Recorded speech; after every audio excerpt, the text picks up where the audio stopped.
year ago, my life had collapsed around me. I'd worked myself into exhaustion.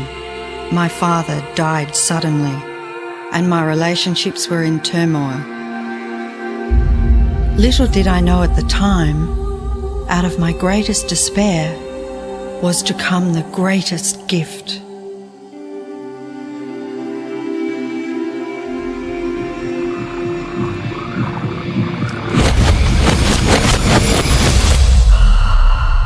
I'd been given a glimpse of a great secret.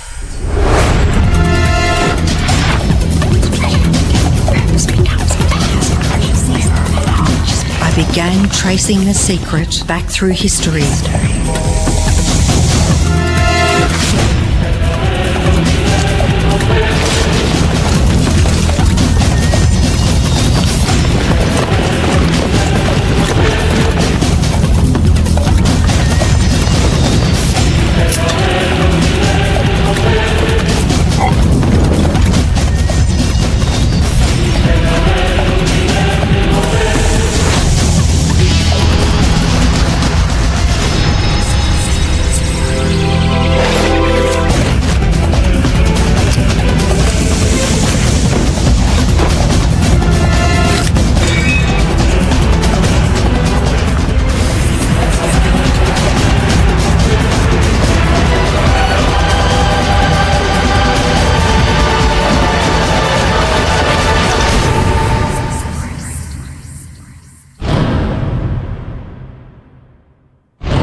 I couldn't believe all the people who knew this.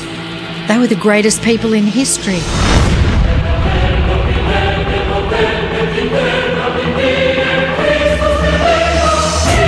Why doesn't anyone know this? All I wanted to do was share the secret with the world.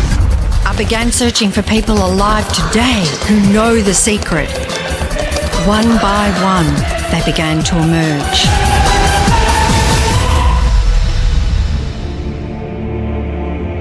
You know, this secret gives you everything you want. Happiness, health, and wealth. You can have, do, or be anything you want. We can have whatever it is that we choose. I don't care how big it is. What kind of a house do you want to live in? Do you want to be a millionaire? What kind of a business do you want to have? Do you want more success? What do you really want? I've seen many miracles take place in people's lives. Financial miracles, miracles of physical healing, mental healing, healing in relationships. All of this happened because of knowing how to apply the secret. This is the great secret of life.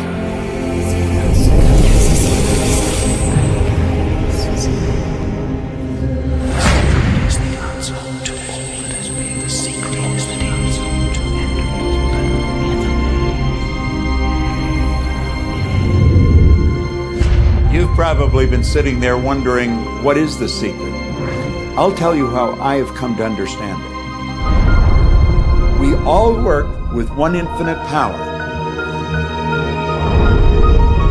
We all guide ourselves by exactly the same laws. The natural laws of the universe are so precise that we don't even have any difficulty building spaceships. We can send people to the moon, and we can time the landing with the precision of a fraction of a second. I don't care if you're in India, if you're in Australia, New Zealand, Stockholm, or London, or Toronto, or Montreal, or New York. We're all working with one power, one law. It's attraction. The secret is the law of attraction. Everything that's coming into your life, you are attracting into your life. And it's attracted to you by virtue of the images you're holding in your mind. It's what you're thinking. You see, whatever is going on in your mind, you are attracting to you. Now, wise people have always known that. You can go right back to the ancient Babylonians. They've always known this. It's a small, select group of people. Why do you think that 1% of the population earns around 96% of all the money that's being earned? Do you think that's an accident? It's no accident. It's designed that way. They understand something. They understand the secret. And you are being introduced to the secret. The simplest way for me to look at the law of attraction is if I think of myself as a magnet, and I know that a magnet will attract to it. Very basically put, the law of attraction says that like attracts like. But we're really talking at a level of thought. Our job as humans is to hold on to the thoughts of what we want, make it absolute clear in our minds what we want, and from that we start to invoke one of the greatest laws in the universe, and that's the law of attraction. You become what you think about most, but you also attract what you think about most. If you see it in here, you're going to hold it here. And that principle can be summed up in 3 simple words. Thoughts become things. What most people don't understand is a thought has a frequency. Every thought has a frequency. We can measure a thought.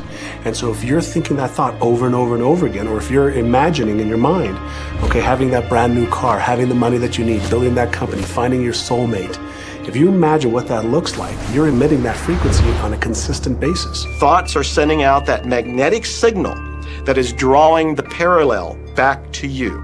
See yourself living in abundance, and you will attract it. It always works. It works every time with every person. Here's the problem. Most people are thinking about what they don't want, and they're wondering why it shows up over and over and over again.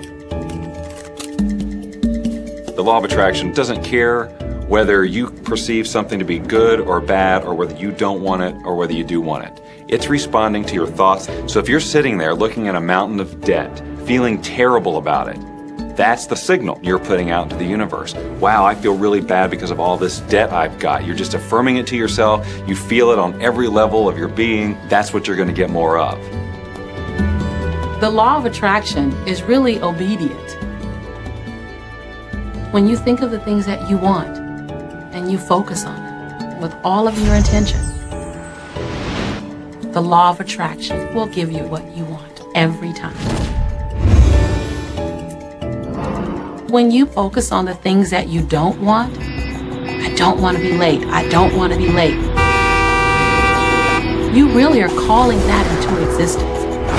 The law of attraction doesn't hear that you don't want it, and so it's going to show up over and over and over again. The law of attraction is not biased to wants or don't wants. It manifests the things that you're thinking of. The law of attraction is always working. Whether you believe it or understand it or not, it's always working. It's working as much as you're thinking.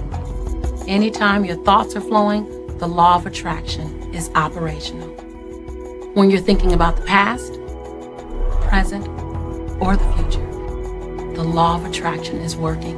It's an ongoing process. You don't press pause, you don't press stop. It is forever in action, as your thoughts are.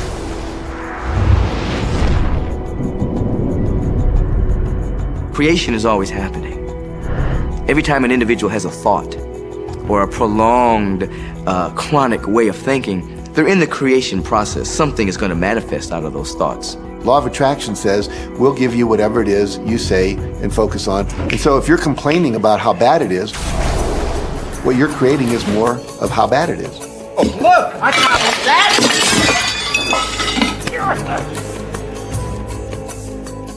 I had a student named Robert. Robert was a gay man, and he was taking an online course I have, part of which entails email access to me. And he outlined all of the grim realities of his life. In his job, all the people ganged up on him.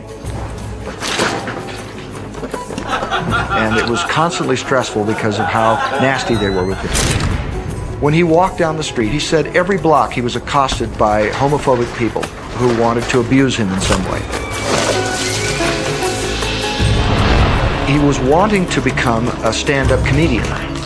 And when he went out and did a stand-up comedy job, everybody heckled him about being gay. And his whole life was one of a lot of unhappiness and misery, and it all focused around this idea of being attacked because he was gay. I began to teach him that he was focusing on what he did not want. I directed him back to his email that he sent me and said, read it again. Look at all the things you do not want that you're telling me about. And I can tell you're very passionate about this. When you focus on something with a lot of passion, it makes it happen even faster. And then he really started taking this thing about focusing on what you want to heart. And he began really trying. What happened within the next 6 to 8 weeks was absolutely a miracle. He said that all the people in his office that had been harassing him either transferred to another department, quit working at the company, or started totally leaving him alone, and he began to love his job. He noticed that when he was walking down the street that nobody came up to him and harassed him anymore. They just weren't there. I am a very, very gay man. When he went and did his stand-up comedy routines, he started getting standing ovations and nobody was heckling him. His whole life changed because he changed from focusing on what he did not want, what he was afraid of, what he wanted to avoid, to focusing on what he did want. So we may be very positive in our outlook and orientation, and we tend to attract positive people and positive events and circumstances. We may be very negative in our orientation or very angry, in which case we tend to attract negative, angry people and negative, angry circumstances. And so you end up attracting to you the predominant thoughts that you're holding in your awareness, whether those thoughts are conscious or whether they're unconscious. That's the rub. If you look very carefully when it comes to the secret and the power of our mind and the power of our intention in our daily lives, it's all around us. All we got to do is open our eyes and look. You can see law of attraction everywhere. You draw everything to yourself. The people, the job, the circumstances, the health, the wealth, the debt, the joy, the car that you drive, the community that you're in, and you've drawn them all to you like a magnet. What you think about, you bring about. Your life is a physical manifestation of the thoughts that go on in your head. I mean, I'm not talking to you from the point of view of just wishful thinking or imaginary craziness.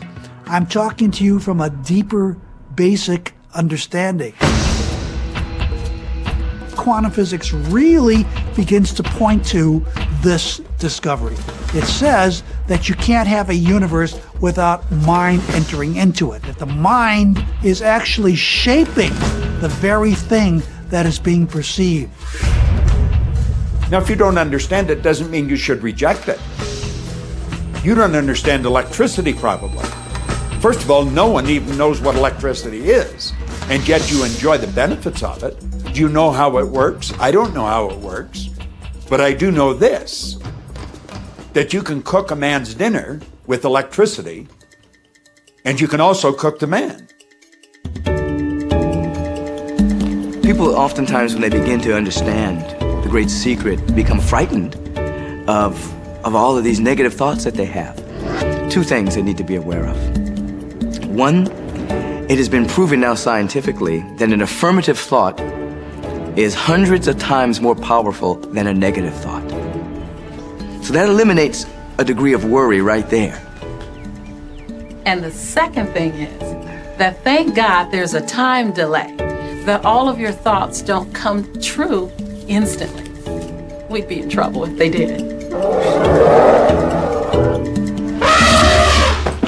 The time delay serves you. It allows you to reassess, think about what you want, and make a new choice. So you want to become aware of your thoughts, you want to choose your thoughts carefully, and you want to have fun with this because you are the masterpiece of your own life. You are the Michelangelo of your own life. The David that you are sculpting is you, and you do it with your thoughts. The leaders in the past who had the secret wanted to keep the power and not share the power. So they kept people ignorant of the secret. People went to work, they did their job, they came home. They were on a treadmill with no power because the secret was kept in the few. We live in a universe in which there are laws. Just as there's a law of gravity, if you fall off a building, it doesn't matter whether you're a good person or a bad person, you're gonna hit the ground. Everything that's around you right now in your life, including the things you're complaining about, you've attracted. Now, I know at first blush that's going to be something that you hate to hear.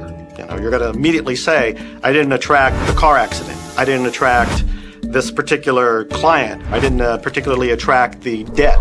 I didn't attract whatever it happens to be that you're complaining about. And I'm here to be a little bit in your face and to say, yes, you did attract it. And this is one of the hardest concepts to get. But once you've accepted it, it's life transforming. This is part of the overall giant secret here. And most of us attract by default. We just think that we don't have any control over it. Our thoughts are on autopilot, our feelings are on autopilot, and so everything is just brought to us by default. Now, if this is your first time to hear this, it may feel like, oh, I have to now monitor my thoughts. This is going to be a lot of work. It will seem like that at first, but that's where the fun begins. It's impossible to monitor every thought we have. Researchers tell us that we have about 60,000 thoughts a day. Can you imagine how exhausted you feel trying to control all of those thoughts? Fortunately, there's an easier way, and it's our feelings. Our feelings let us know what it is that we're thinking. So your thoughts cause your feelings. The emotions are this incredible gift that we have to let us know what we're attracting. Think about your feelings. You have good feelings and you have bad feelings. And you know the difference between the two because one makes you feel good and the other makes you feel bad. It's the depression, it's the guilt, it's the resentment, the anger. It's those feelings. They don't make you feel empowered. Those are the bad feelings. On another level, it's called bad frequency or bad vibes or whatever you want to call it. The flip side to that is that you have good emotions, good feelings. And you know when they come because they make you feel good. Excitement, joy, gratitude, love. Imagine if we can feel that way every day. When you celebrate the good feelings, you'll draw to you more good feelings and things that make you feel good. So it's really so simple. It's right there. The answer is, what am I attracting right now? Well, how do you feel? I feel good. Well, good. Keep doing that. Our feelings are a feedback mechanism to us about whether we're on track or not, whether we're on course or off course. If you're feeling good, then you're creating a future that's on track with what you're desiring. If you're feeling bad, you're creating a future that's off track with your desires. As you go about your day, the law of attraction is working in every second. Everything we think, everything we're feeling is creating our future. If you're worried, if you're in fear, then that's bringing more of that into your life throughout the day.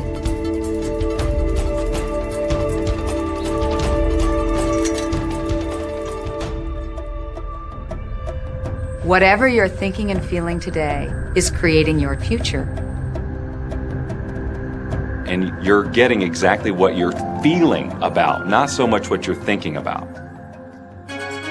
That's why people, if they stub their toe out of bed, they tend to spiral.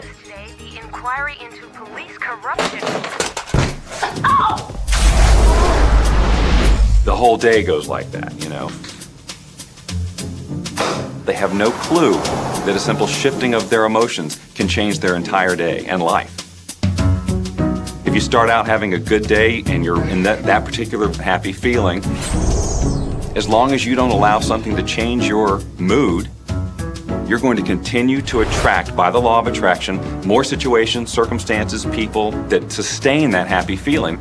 Good days, bad days, rich get richer, poor get poorer. It's all about what these people are predominantly and continually feeling. You can begin right now to feel healthy. You can begin to feel prosperous. You can begin to feel the love that's surrounding you, even if it's not there. And what will happen is the universe will correspond to the nature of your song. The universe will correspond to the nature of that inner feeling and manifest because that's the way you feel. Your thoughts and your feelings create your life. It'll always be that way, guaranteed. So basically, what you focus on with thought and feeling is what you attract into your experience, whether or not it's something you want. It's hard to swallow. But when we can begin to open ourselves up to that, the ramifications are awesome. It means that whatever thought has done in your life, it can be undone through a shift in your awareness.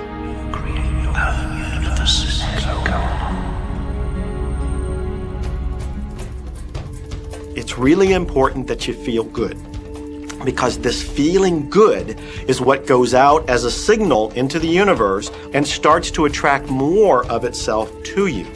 So the more you can feel good, the more you will attract the things that help you feel good in order to keep bringing you up higher and higher. When you're feeling down, do you know that you can change it like that? Put on a beautiful piece of music. Start singing. That'll change your emotion. Or think of something beautiful. Think of a baby. Maybe one you love. And dwell on it. Really keep that thought in your mind. Block everything out but that thought. I guarantee you'll start to feel good. This principle applies to your family pet, for instance, which I believe are wonderful because they put you in a great emotional state. When you feel love for your pet, that's a great state of love. It's going to bring goodness into your life. What a gift that is. Once you begin to understand and truly master your thoughts and feelings, that's when you see how you create your own reality. That's where your freedom is. That's where all your power is. That's when you see how you can become a deliberate creator of your life. And when you are a deliberate creator of your life and you use this law of attraction, you will have a life that is beyond what you can possibly imagine right now. Since I learned the secret and started applying it to my life has truly become magical. I think the kind of life that everybody dreams of, and I live on a day-to-day basis. I live in a $4.5 million mansion. I have a wife to die for. I get to vacation in all the fabulous spots of the world. I've climbed mountains, I've explored, I've been on safari. And all of this happened and continues to happen because of knowing how to apply the secret. Life can be absolutely phenomenal, and it should be, and it will be, when you start using the secret.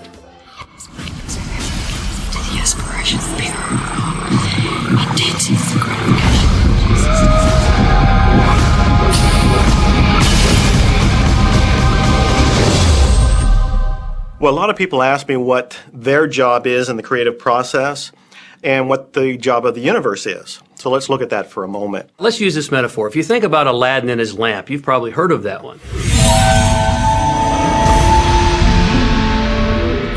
I mean, Aladdin picks up the lamp and he dusts it off, and out pops the genie.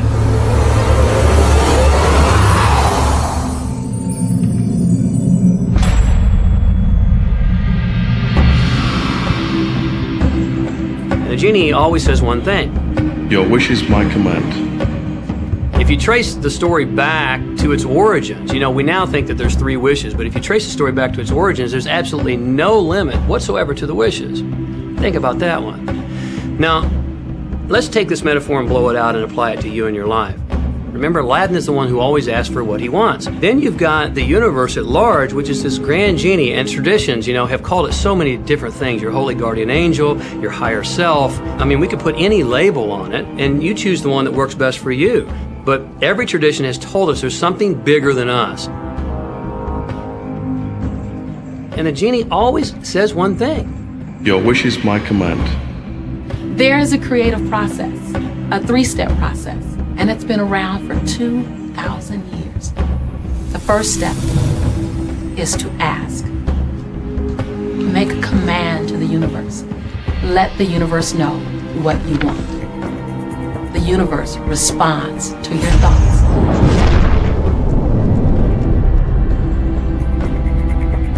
What do you really want? Sit down and write it out on a piece of paper. Write it in the present tense. You might begin by writing, I am so happy and grateful now that, and then explain how you want your life to be in every area.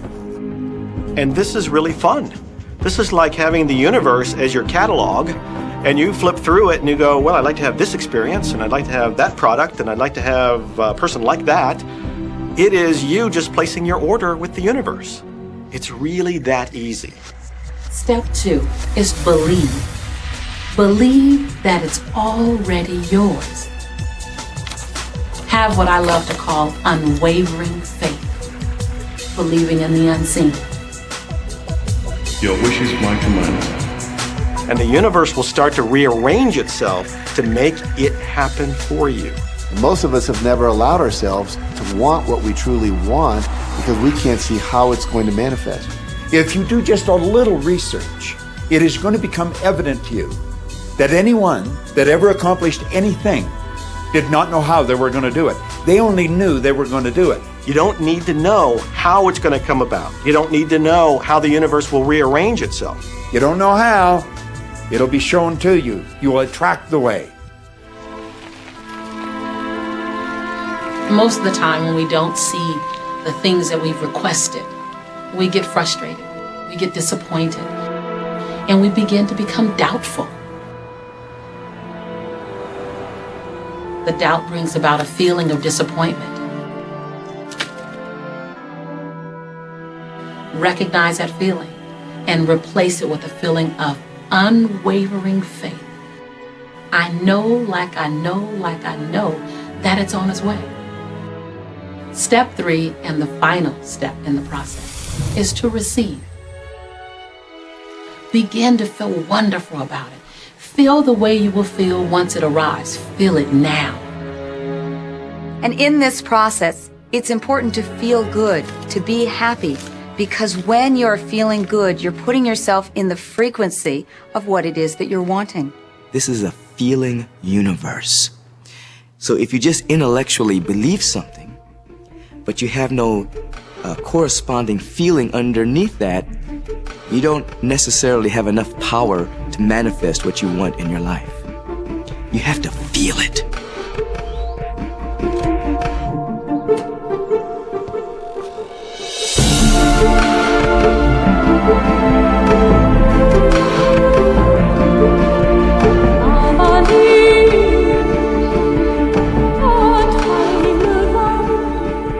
And when you turn that fantasy into a fact, you're in the position to build bigger and better fantasies. And that, my friend, is the creative process. So the law of attraction, the study and practice of the law of attraction is just figuring out what will help you generate the feelings of having it now. Go test drive that car. Go shop for that home. Get in the house. Do whatever you have to do to generate the feelings of having it now and remember them. Whatever you can do to do that will help you to literally attract it. It could be you wake up and it's just there, it's manifest. Or you might get some inspired idea of some action to take. You certainly shouldn't be going, well, I could do it this way, but man, I would hate that, because you're not on the right track if that's the case. Action will sometimes be required, but if you're really doing it in line with what the universe is trying to deliver, it's going to feel joyous, you're going to feel so alive, time will just stop, you could do it all day. The universe likes speed. Don't delay, don't second guess, don't doubt. When the opportunity's there, when the impulse is there, when the intuitive nudge from within is there, act. That's your job. And that's all you have to do. You will attract everything that you require. If it's money you need, you'll attract it. If it's people you need, you'll attract it. If it's a certain book you need, you'll attract it. You've got to pay attention to what you're attracted to. Because as you hold images of what you want, you're going to be attracted to things and they're going to be attracted to you. But it literally moves into physical reality with and through you. And it does that by law. You can start with nothing. And out of nothing and out of no way, a way will be made. Think of this. A car driving through the night, the headlights only go 100 to 200 feet forward. And you can make it all the way from California to New York driving through the dark because all you have to see is the next 200 feet. And that's how life tends to unfold before us. And if we just trust that the next 200 feet will unfold after that, the next 200 feet will unfold after that, your life will keep unfolding, and it will eventually get you to the destination of whatever it is you truly want because you want it.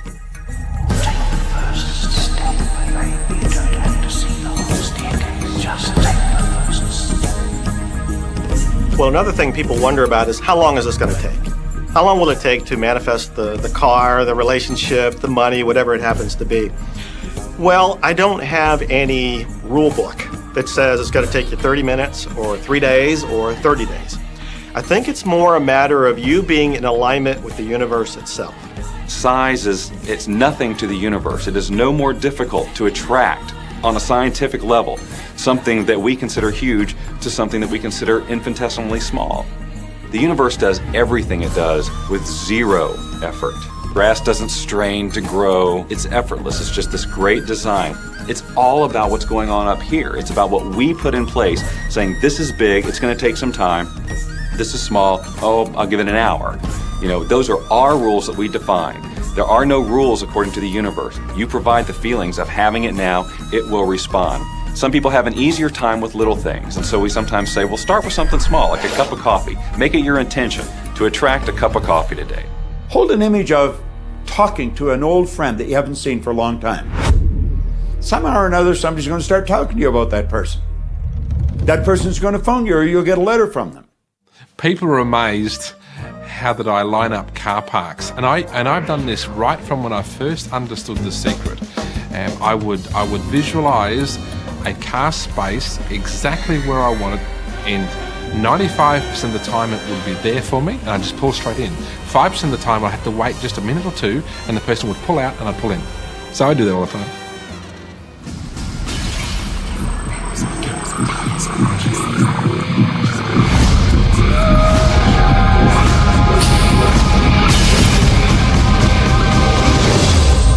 A lot of people feel stuck or in prison or confined by their current circumstances. And I'm trying to point out that whatever your circumstances right now, that is only your current reality. And current reality will begin to change as a result of watching this and beginning to use The Secret.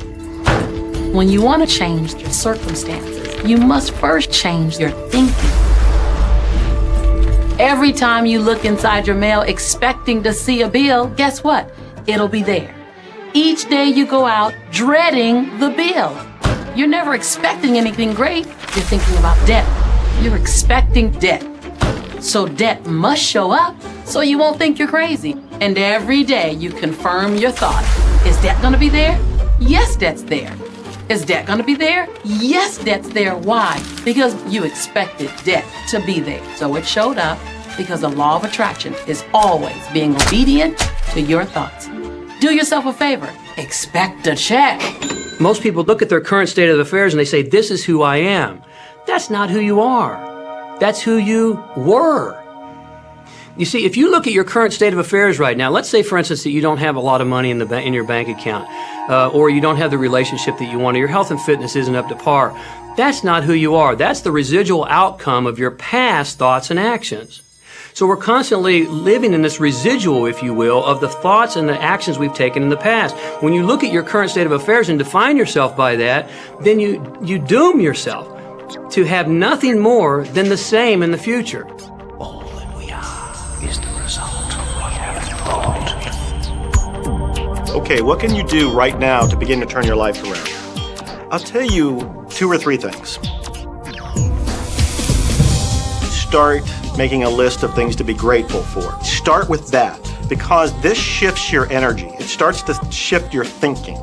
Where before this exercise, you might be focusing on what you don't have, and you might be focusing on your complaints, and you might be focusing on whatever the problems are. When you do this exercise, you start to go in a different direction. You start to be grateful for all the things that you feel good about. Gratitude is absolutely the way to bring more into your life. Every man knows that when his wife's appreciating him for the little things he does, what does he want to do? He wants to do more. It's always about appreciation. It pulls things in. It attracts support.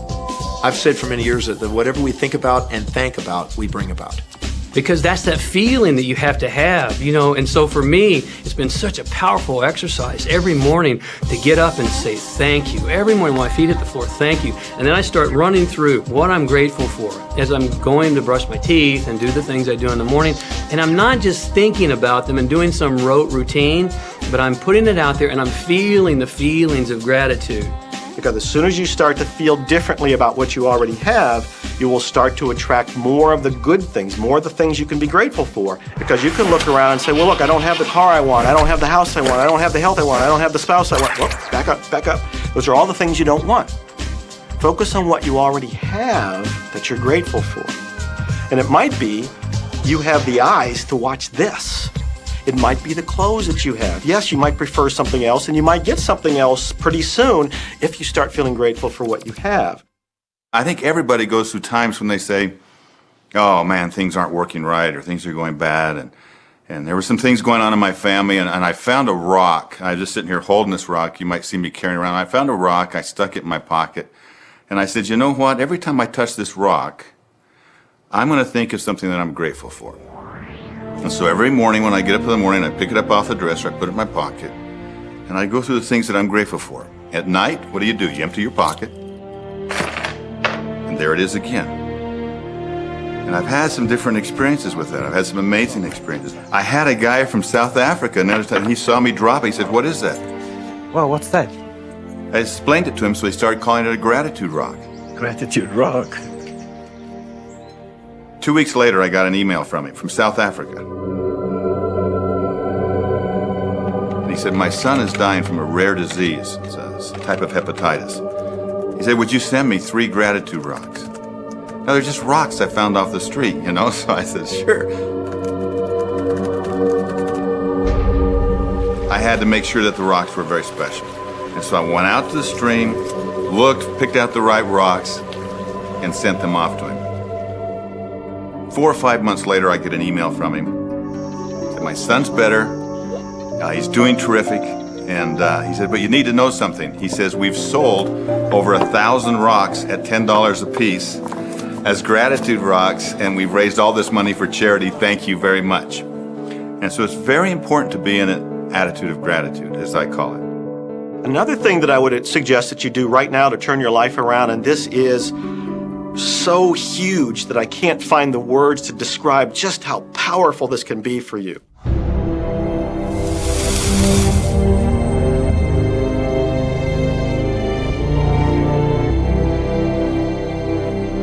I took the visualization process from the Apollo program and instituted it during the 1980s and 90s into the Olympic program. And it was called visual motor rehearsal. When you visualize, then you materialize. And the interesting thing about the mind is we took Olympic athletes and then hooked them up to sophisticated biofeedback equipment and had them run their event only in their mind. Incredibly, the same muscles fired in the same sequence when they were running the race in their mind as when they were running it on the track. How could this be? Because the mind can't distinguish whether you're really doing it or whether it's just a practice. I think if you've been there in the mind, you'll go there in the body. When you're visualizing, when you've got that picture playing out in your mind, always and only dwell upon the end result.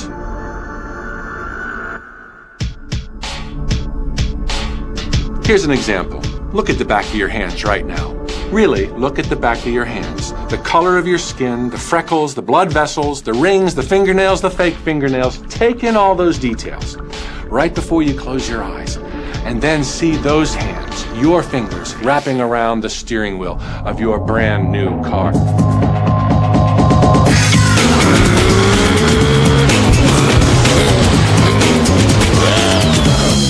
This is such a holographic experience, so real in this moment that you don't even feel like you need the car because it feels like you already have it. It's the feeling that really creates the attraction, not just the picture or the thought. And I think for a lot of people, they think, well, if I think positive thoughts, or if I visualize having what I want, that'll be enough. But if you're doing that and still not feeling abundant or feeling, loving and joyful, then it doesn't, from my mind, really create the power of the attraction. This is where the secret actually moves into action. You put yourself in the feeling place of really being in that car, not, oh, I wish I could get that car, or someday I'll have that car, because that's a very definite feeling associated with that. It's not in the now, it's not, it's in the future. If you stay in that feeling, it will always be in the future. Feel the joy, feel the happiness, no matter how silly it seems in that dark and quiet room, and you're going, woohoo! Do it! A lot of people will say, come on, do I have to do that? How bad do you want change?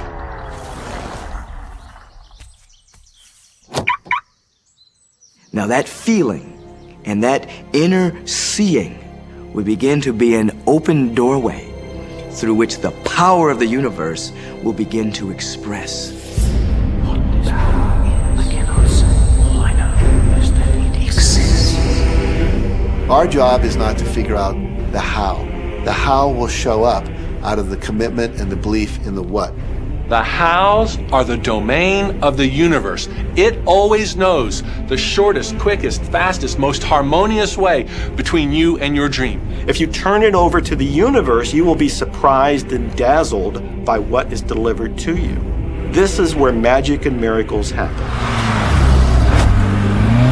Well, I would say you want to do this virtually daily, but my disclaimer is this should never be a chore.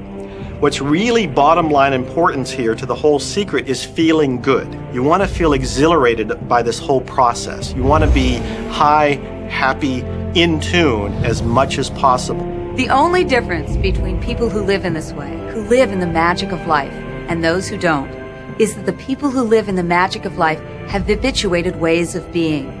They've made a habit of using the law of attraction, and magic happens with them wherever they go. Because they remember to use it. They use it all the time, not just as a one-time event.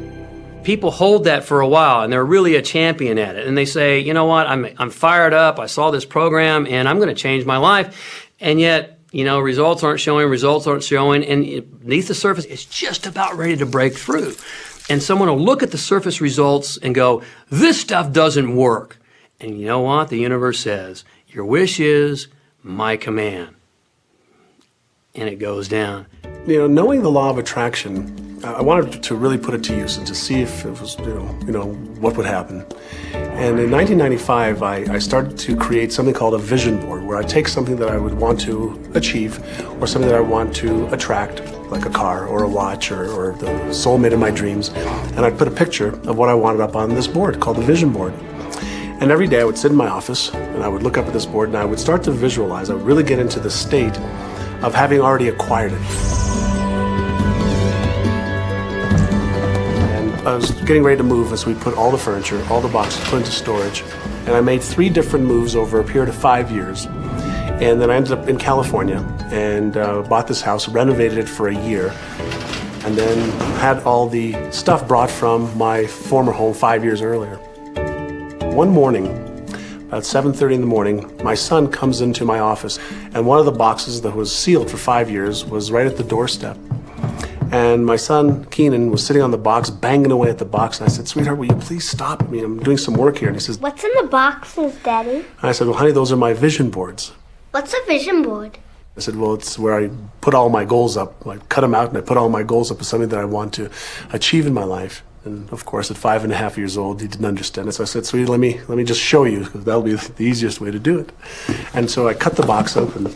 And when I pulled up the vision boards, there was a picture on there of a home that I was visualizing 5 years earlier. And what was shocking to me was we were living in that house, not a house like it. I had bought my dream home, renovated it, and didn't even know it.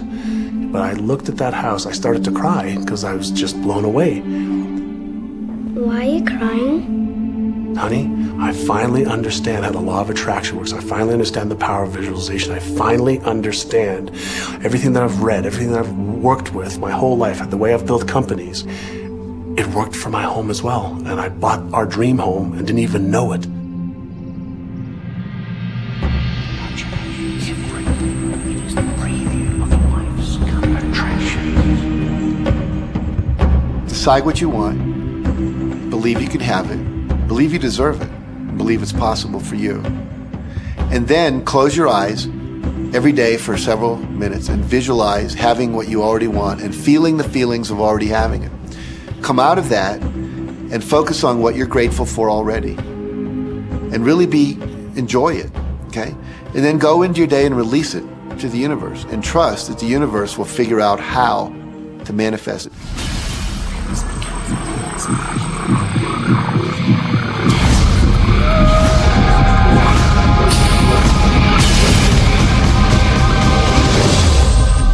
No, The Secret was definitely a real transformation for me because I grew up in a family where my dad was very negative, thought that rich people were people that had ripped everyone off, thought that anyone who had money, must have deceived somebody. And so I grew up with a lot of beliefs about money, that if you had it, it made you bad. Only evil people have money. And, money doesn't grow on trees. That was a big one. Who do you think I am, Rockefeller? That was one of his favorite phrases. So I grew up truly believing that life was difficult, that it was hard, you had to struggle. And it was only when I met W. Clement Stone that I literally began to shift my life.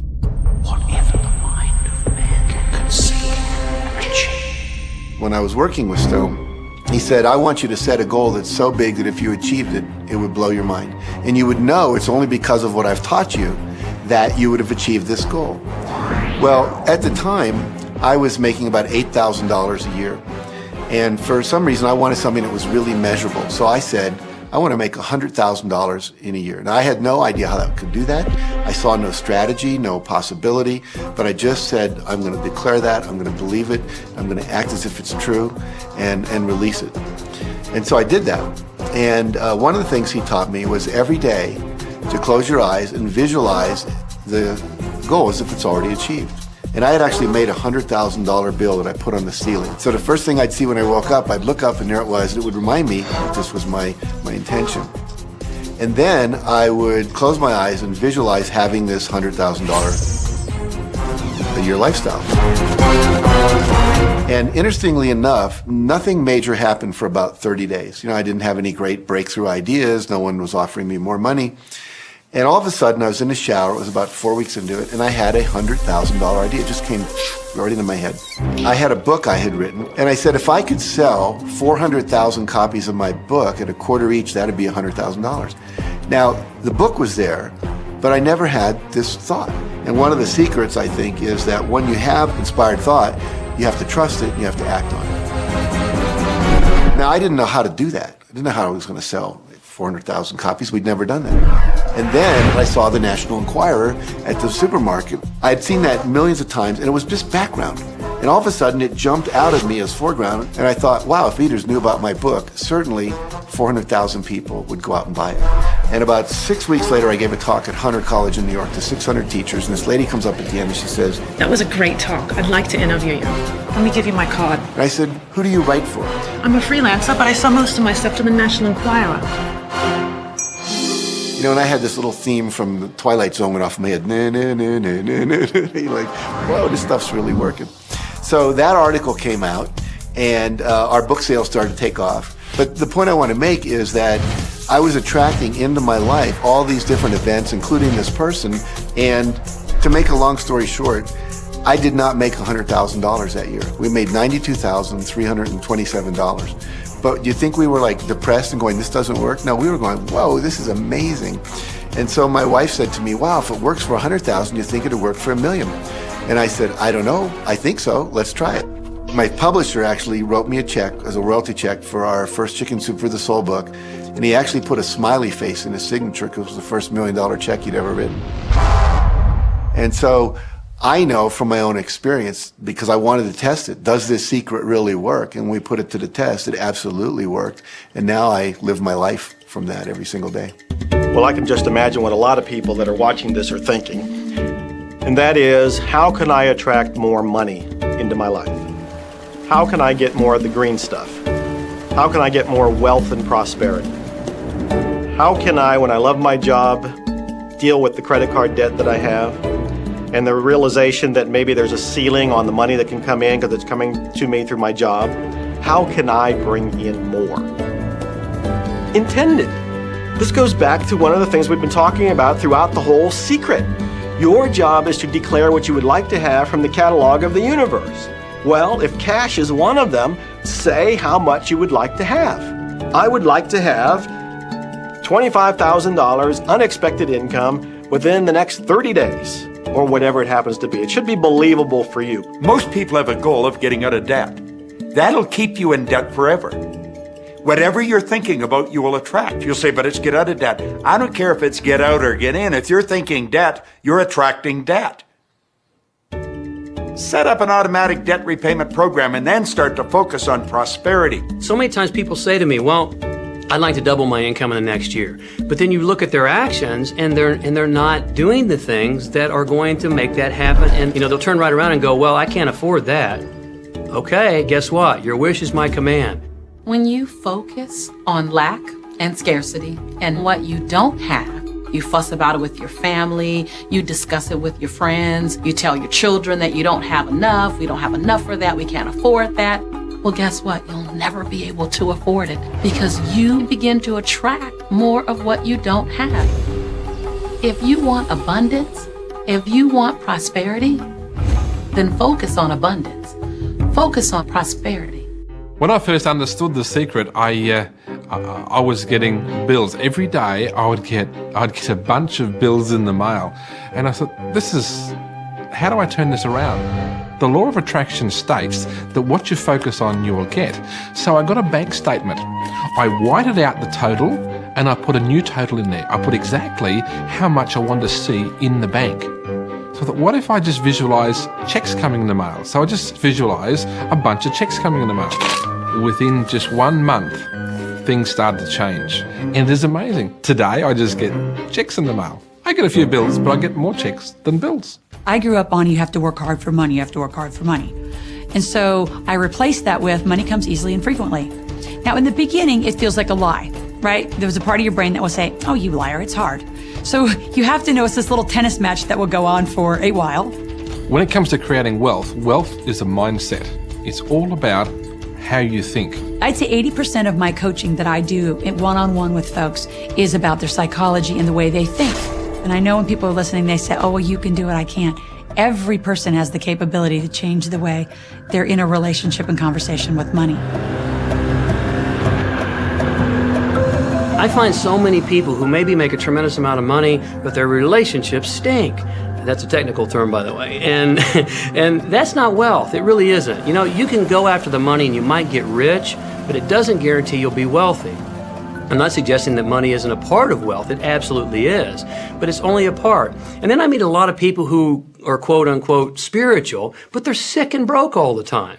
That's not wealth either.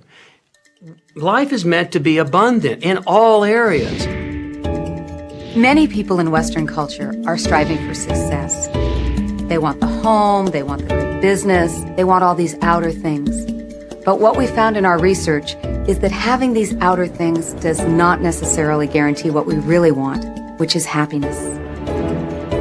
So we go for these outer things, thinking they're going to bring us happiness, but it's backwards. You need to go for the inner joy, the inner peace, the inner vision first, and then all of the outer things appear.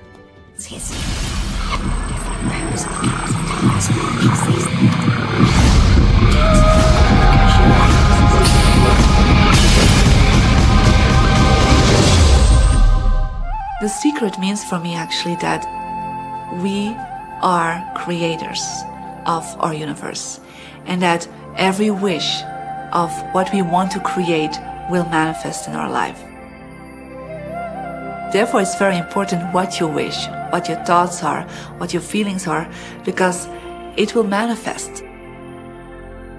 Now, one day I went into somebody's home, and he was an art director of a very famous film producer. And in every corner, he had this beautiful image of a woman, a naked woman dressed with a fabric, kind of doing this, kind of saying, oh, I don't look at you, I don't see you, And I said, I think you have trouble in your romance. Are you a clairvoyant or something? No, but look, 7 places you have exactly that woman. But I love that kind of painting. I painted it myself. That's even worse, I said, because you put all your creation and your creativity in it. Now, he's this gorgeous looking man. he has all these actresses around him because that's the work he does. He doesn't get romance. I said, what do you want? Well, I want to date 3 women a week. Okay, paint yourself with 3 women and hang it in every corner.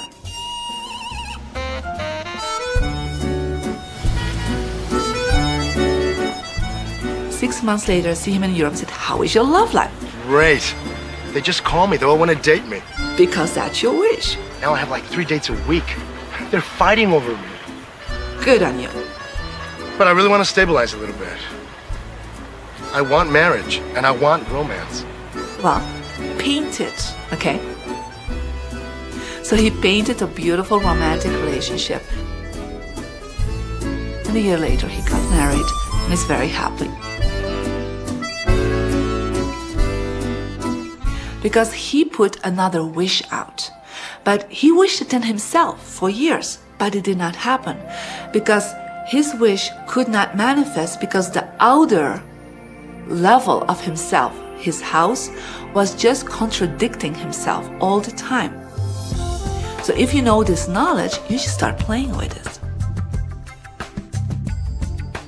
Inside relationships, it's important to first understand who's coming into the relationship, and not your partner, but to understand yourself. How can you ever expect anyone else to enjoy your company if you don't enjoy your own company? And so, again, the law of attraction, or the secret, is about bringing that into your life, and you've got to get really, really clear. Here's the question I would ask you to consider. Do you treat yourself the way that you want other people to treat you? You become the solution for you. Don't now you owe me and you need to give me more. Instead, give more to yourself. Take time off to give to yourself, in a sense, to fill yourself up to fullness, to where now you can overflow in giving.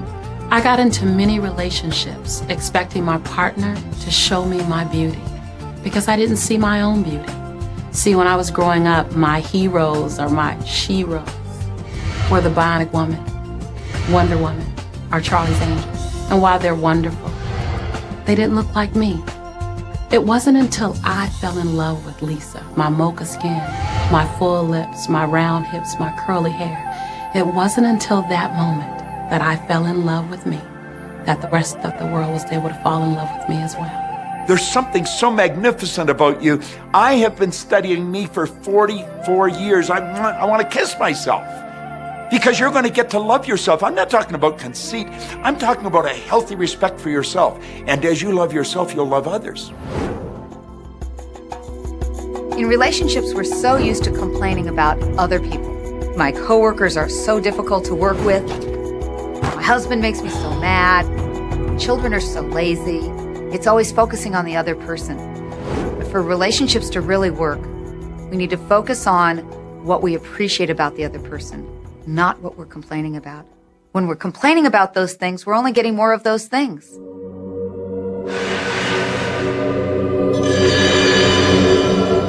Even if you're having a really hard time in a relationship, things aren't working, you're not getting along, someone's in your face,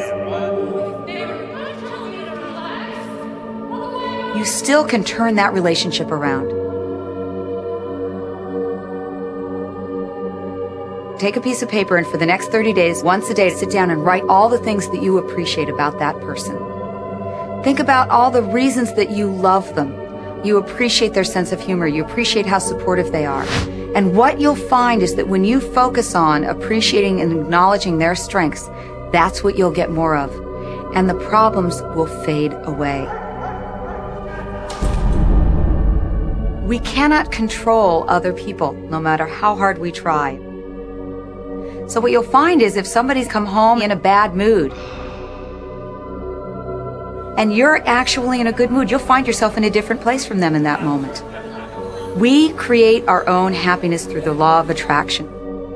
Oftentimes, you give others the opportunity to create your happiness.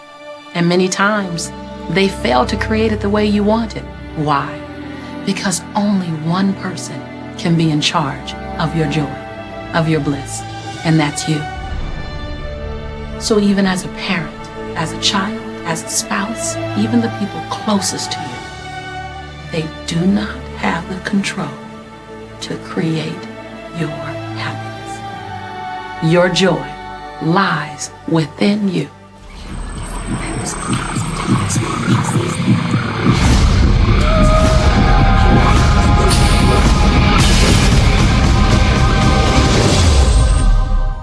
It's important to recognize that our body is really the product of our thoughts. We're beginning to understand in medical science the degree to which the nature of thoughts and emotions actually determines the physical substance and structure and function of our bodies. We've known in the healing arts of a placebo effect.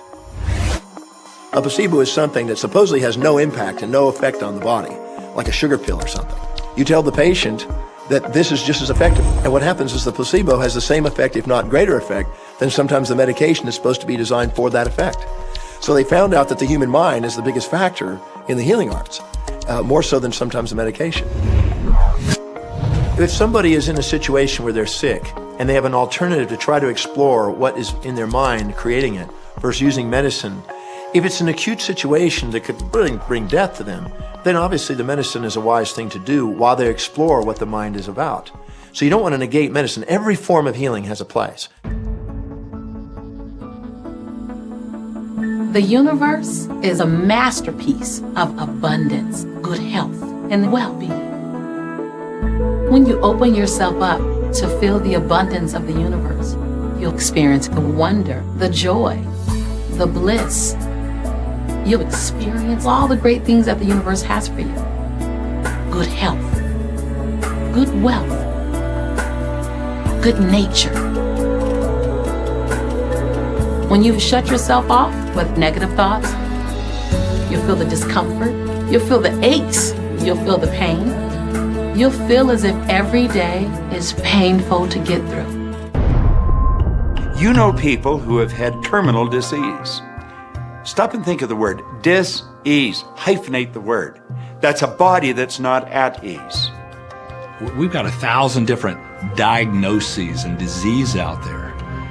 They're just the weak link. They're all the result of one thing, stress. And you put enough stress on the chain, you put enough stress on the system, and one of the links breaks.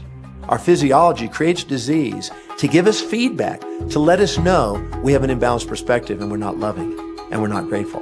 So the body's signs and symptoms are not something terrible. The question that's frequently asked is when a person has manifested a disease in their body temple or some kind of discomfort in their life, through the power of right thinking, can it be turned around? And the answer is absolutely yes. On November 23rd, I was diagnosed with breast cancer. I truly believed in my heart, with my strong faith, that I was already healed.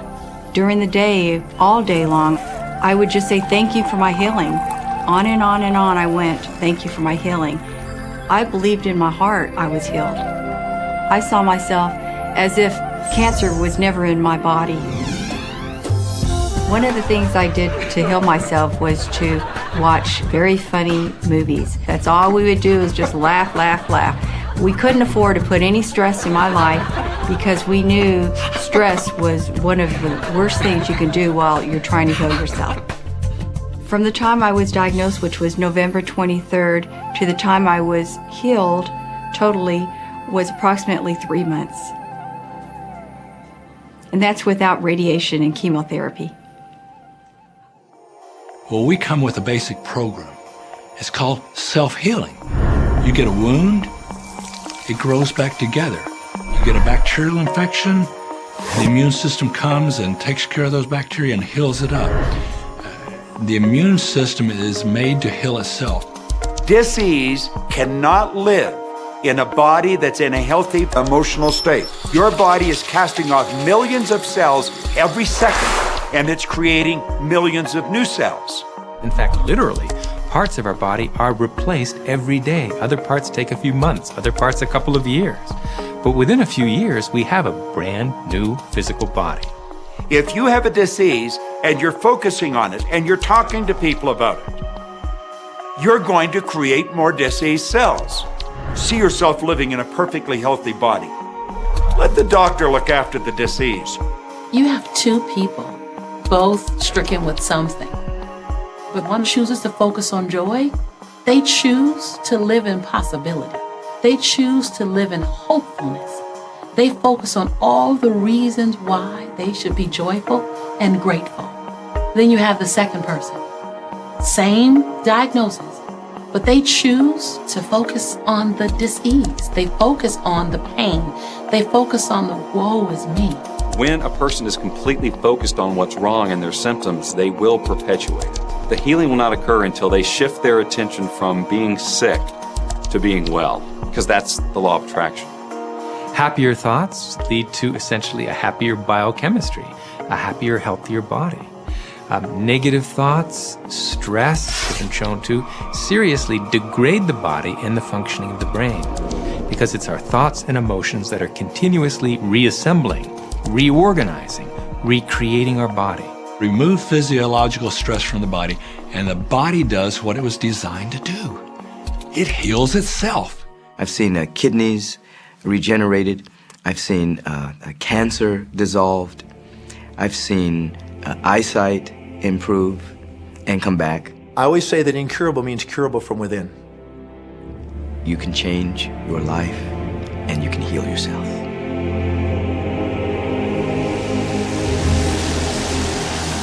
Well, my story begins on March 10, 1981. It really changed my whole life. It was a day I'll never forget. I crashed an airplane.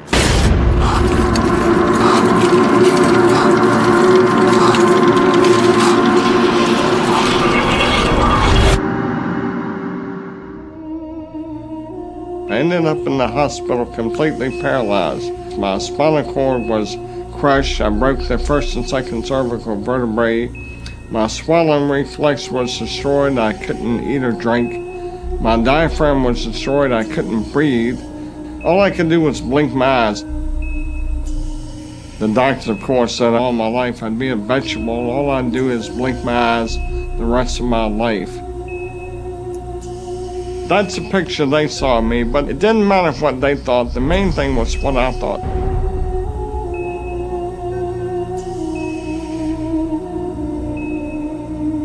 I pictured myself being a normal person again, walking out of that hospital.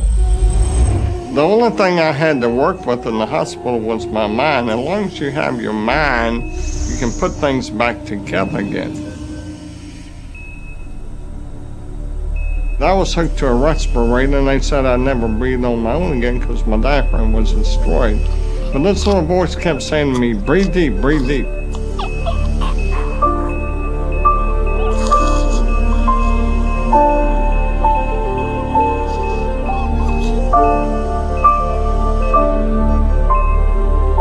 Finally, I was weaned from it.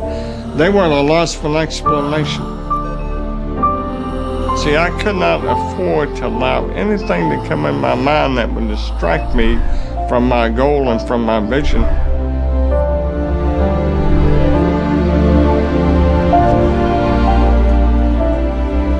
Well, I set a goal to walk out of the hospital on Christmas. That was my goal.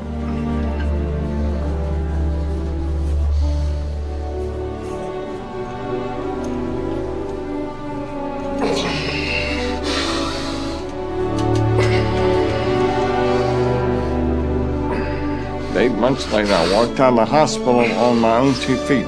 They said it couldn't be done. That's a day I will never forget.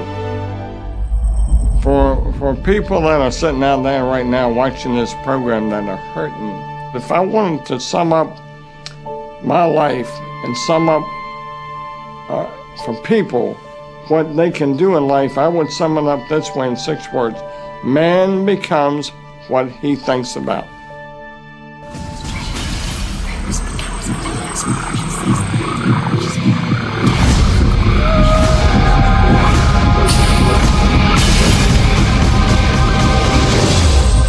People have a tendency to look at the things that they want and say, yes, I like that. I want that. However, they look at the things that they don't want and they give just as much energy, if not more energy, with the idea that they can stamp it out. They can eliminate it, obliterate it. In our society, we've become content with fighting against cancer, fighting against poverty, fighting against drugs, fighting against terrorism, fighting against violence. We tend to fight everything we don't want. Anything we focus on, we do create. So if we're really angry, for instance, at a war that's going on, or strife, or suffering, we're adding our energy to it. We're pushing ourselves, and all that only creates resistance. The reason that what you resist persists is because if you're resisting something, you're saying, no, I don't want this thing because it makes me feel this way, the way I'm feeling right now. So you're just putting out this really strong emotion of, wow, I really don't like this feeling, and it's there, and it just comes racing towards you. You know, the anti-war movement creates more war. The anti-drug movement has actually created more drugs because we're focusing on what we don't want, drugs. How much sense does it make for us to give the problem all of the energy, as opposed to focusing on trust, love, living in abundance, education, peace? Mother Teresa was brilliant. She said, I will never attend an anti-war rally. If you have a peace rally, invite me. You know, she knew. She understood the secret. I mean, look what she manifested in the world. So if you're anti-war, be pro-peace. If you're anti-hunger, be pro-people having more than enough to eat. If you're anti a particular politician, be pro his opponent. Often elections are tipped in the favor of the person that people are really against because he's getting all the energy and all the focus. You want to focus on what you want, not what you don't want. It's okay to notice what you don't want because that gives you contrast to say, well, this is what I do want. But the fact is that the more you talk about what you don't want or talk about how bad it is, read about all of that all the time, and then say, oh, how terrible it is, well, you're creating more of that. You know, so many times people say to me, well, James, I have to be informed. Maybe you have to be informed, but you don't have to be inundated. I always say when the voice and the vision on the inside become more profound and more clear and loud than the opinions on the outside, you've mastered your life. Learn to become still and to take your attention away from what you don't want and all the emotional charge around it and place the attention on what you wish to experience. Energy flows where attention goes. It's not your job to change the world or the people around you. It's your job to go with the flow inside of the universe and to celebrate it inside the world that exists. One of the questions I get almost all the time, and it's probably on somebody's mind right now if it's not on yours, and that's the idea that, well, if everybody uses The Secret and they all treat the universe like a catalog, aren't we going to run out of stuff? Won't everybody just make a run for it and bust the bank? What's beautiful about the teaching of the Great Secret is that there's more than enough to go around for everyone. There is a lie that acts like a virus within the mind of humanity. And that lie is there's not enough good to go around. There's lack, and there's limitation, and there's just not enough. That lie has people living in fear, greed, stinginess, and those thoughts of fear, greed, stinginess, and lack become their experience. So the world has taken a nightmare pill. Now the truth is, there's more than enough good to go around. There's more than enough creative ideas. There's more than enough power. There's more than enough love. There's more than enough joy. All of this begins to come through a mind that is aware of its own infinite nature. Every great teacher who's ever walked the planet has told us that life was meant to be abundant.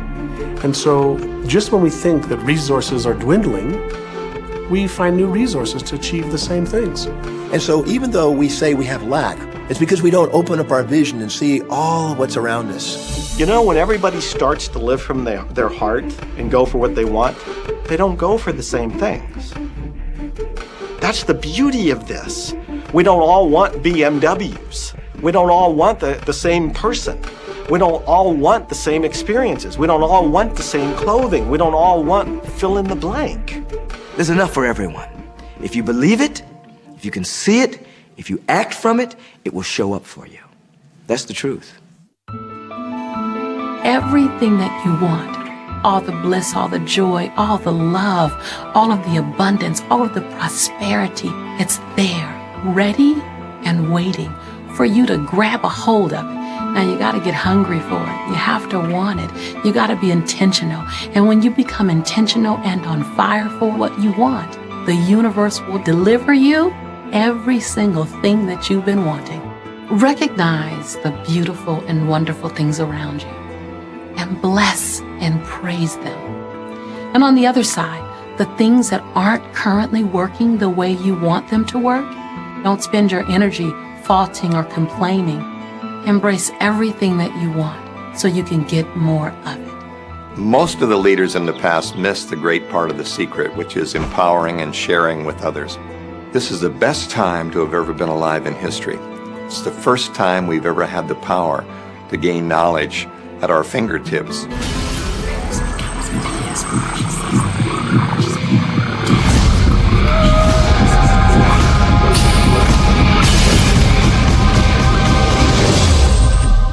When we look around us, even at our own bodies, what we see is the tip of the iceberg. Think of this for a moment. Take your hand and look at it. Now, your hand looks solid, but it's really not. If you put it under a proper microscope, you'd see a mass of energy vibrating. Everything is made up of the exact same thing, whether it's your hand, whether it's the ocean, or whether it's a star. Everything is energy. And let me help you understand that just a little bit. There's the universe, of course, and our galaxy, and our planet, and then individuals, and then inside of this body are organ systems, and then there's cells, and then there's molecules, and then there's atoms, and then there is energy. So there are a lot of levels to talk about something on, but everything in the universe is energy. I don't care what city you're living in, you've got enough power in your body, potential power, to illuminate the whole city for nearly a week. Most people define themselves by this finite body, but you're not a finite body. I mean, even under a microscope, you're an energy field. Well, what we know about energy is this. You go to a quantum physicist and you say, what creates the world? And he or she will say, energy. Well, describe energy. Okay, it can never be created or destroyed. It's always was, always has been. Everything that ever existed always exists. It's moving into form, through form, and out of form. Okay, great. You go to a theologian and you ask the question, what created the universe? And he or she will say God. Okay, describe God. Always was and always has been, never can be created or destroyed, all that ever was, always will be, always moving into form, through form, and out of form. You see, it's the same description, just different terminology.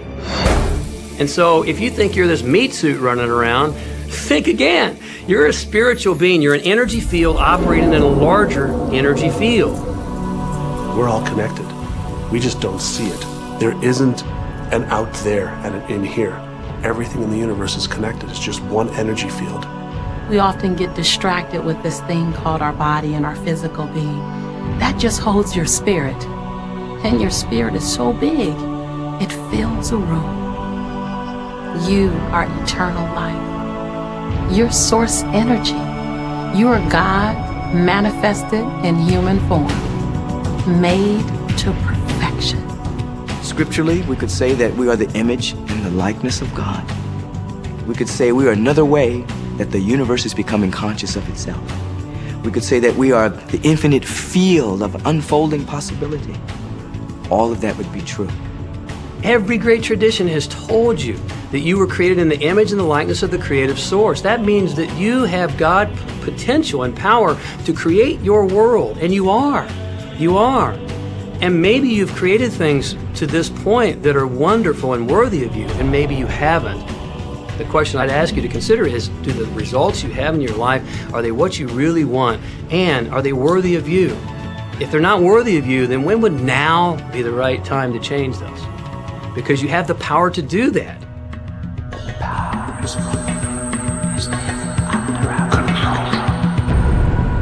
You know, a lot of people feel like they're victims in life, and they'll often point to past events, perhaps growing up with an abusive parent or in a dysfunctional family.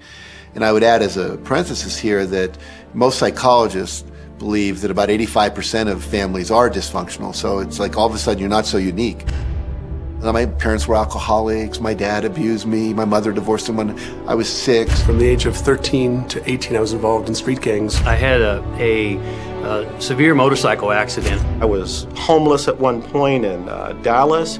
I lived in poverty for 15 years in Houston. When I was a child, I had learning difficulties, and I was considered learning disabled, and I was told I would never read, write, or communicate, never amount to anything, not go very far in life.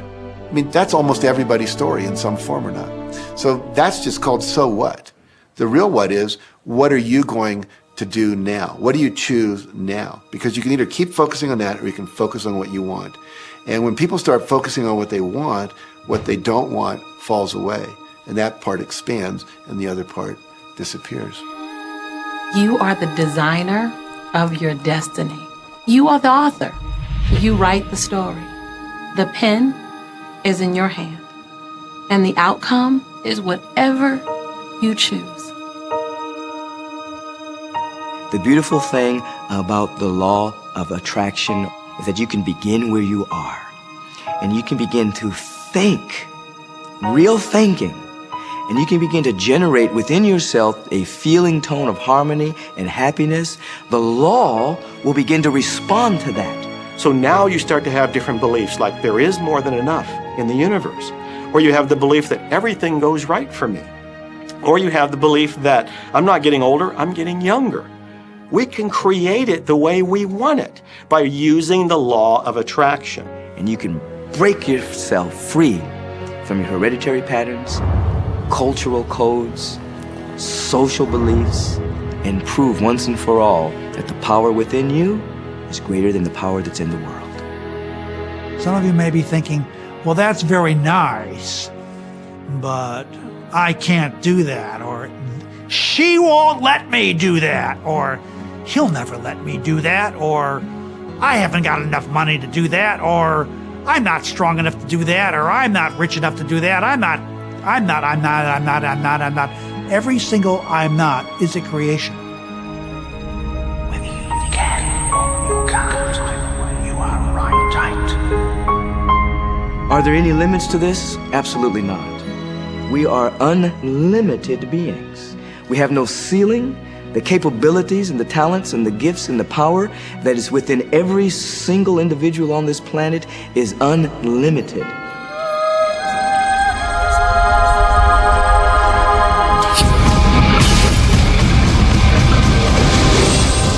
There is no blackboard in the sky on which God has written your purpose, your mission in life.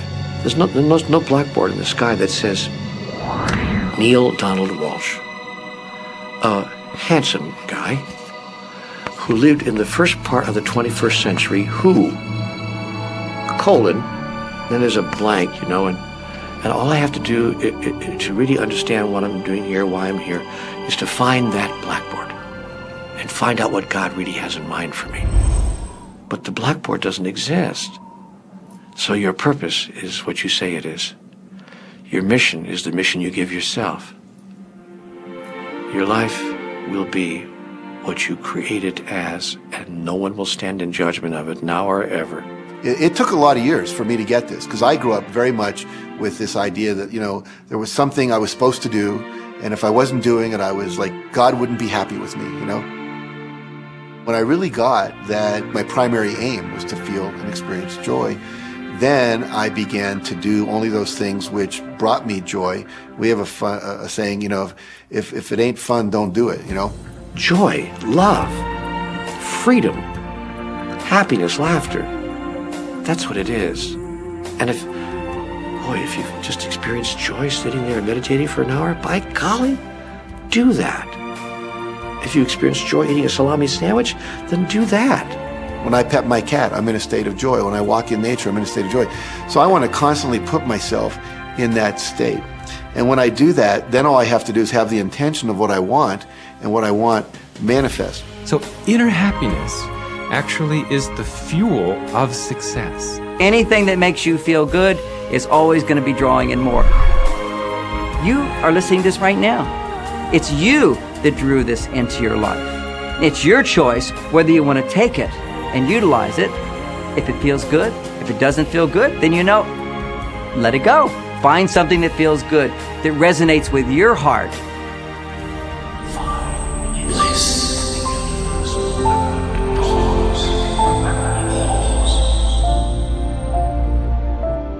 When you follow your bliss, you live in a constant space of joy. You open yourself up to the abundance of the universe. You're excited to share your life with those you love. And your excitement, your passion, your bliss, it becomes contagious. And that's what I'm doing almost all the time is I'm following my excitement, I'm following my passion, I'm following my enthusiasm, and I'm doing it throughout Joe's day. Enjoy life with us, because life is phenomenal. It's a magnificent trip. You will live in a different reality, a different life, and people will look at you and say, what do you do different than me? Well, the only thing that is different is that you work with a secret. And then you can do and have and be things that people will say that's impossible for you to do and have and be. We're really now moving into a new era. It's the era where the last frontier is not space, as Star Trek would say, but it's going to be mind. I see a future of unbounded potential, unbounded possibilities. Remember, we're using at most 5% of the potential of the human mind. 100% human potential is the result of proper education. So imagine a world where people were using their full mental and emotional potential. We could go anywhere. We could do anything, achieve anything. See yourself with the good that you desire. Every religious book tells us that. Every great book on philosophy, every great leader, all the avatars who have ever lived, go back and study the wise ones. Many of them have been presented to you in this program. You know what? They all understood one thing. They understood the secret. Now you understand it. And the more you use it, the more you'll understand it. You've come to this juncture in your life merely because something in you kept saying, you deserve to be happy. You are born to add something, to add value to this world, to simply be the best that you can be.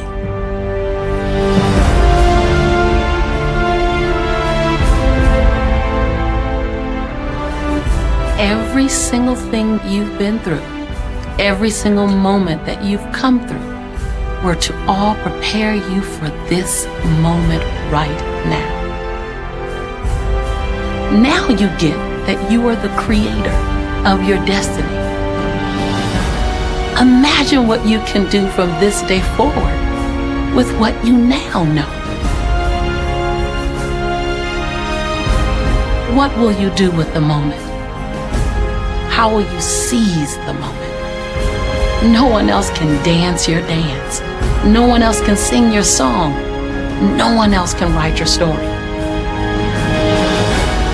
Who you are, what you do, begins right now. I believe that you're great, that there's something magnificent about you. Regardless of what has happened to you in your life, regardless of how young or how old you think you might be, the moment you begin to think properly, there's something that is within you, there's power within you that's greater than the world, it will begin to emerge. It will take over your life. It will feed you. It will clothe you.